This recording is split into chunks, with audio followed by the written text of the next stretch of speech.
స్వాతంత్రం వచ్చింది, నీ పాదం వచ్చింది, శాశ్వతం కూర్చోమన్నాడు, మనీశ్వరుడు కూర్చున్నాడు. దేవుడు మహావిష్ణు ప్రార్థన పడుతున్నాడు. ఇష్టమంత భార్య లక్ష్మీదేవి కల్లారా చూసి ఇలా బాధపడుతుందమ్మా. వేడుకుంటున్న స్వామి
గర్వమా కోపమా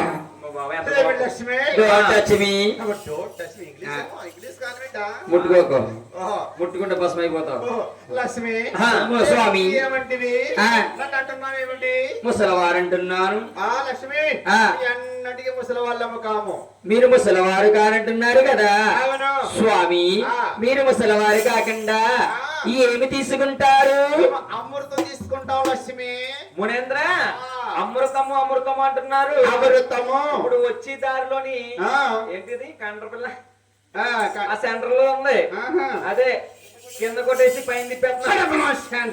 మరి కింద కొట్టి పైన తిప్పేది ఇలాంటి ఉచిత మనవాళ్ళు తీసుకుంటారు. ఎలాంటి ఆయన ఉచితంగా తీసుకుంటారా? ఉచిత మానవుడు. ఓ మరి మీరు సేవించేది కాస్ట్లీ మానవుడు. ఎంతండి? అంత అవసరమా? చెప్పండి. లక్ష్మి ఓ లక్ష్మి మేము ఆకాశగంగ తీసుకుంటాం స్వామి. ఆకాశగంగ అంటే పొద్దు పొద్దున్న నల్ల బండుల నుంచి తీస్తారు తాటుపోలా ఈతకొల్లు.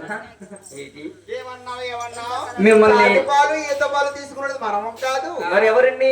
టుమ్రి వాళ్ళు తీసుకుంటారు. టుమ్రి మానవులు. స్వామి మిమ్మల్ని మిమ్మల్ని పిలవాలంటే ఏమని పిలవాలి? ఋషి ఋషి ఋషి అని పిలవాలి. ఋషి ఋషి అంటే అభిరుష. ఇంకానేమే ఆ త్రిపుర పోతలేకలు అన్నారు కదా స్వామి. స్వామి కొలువు తీరండి స్వామి. అయ్యో 67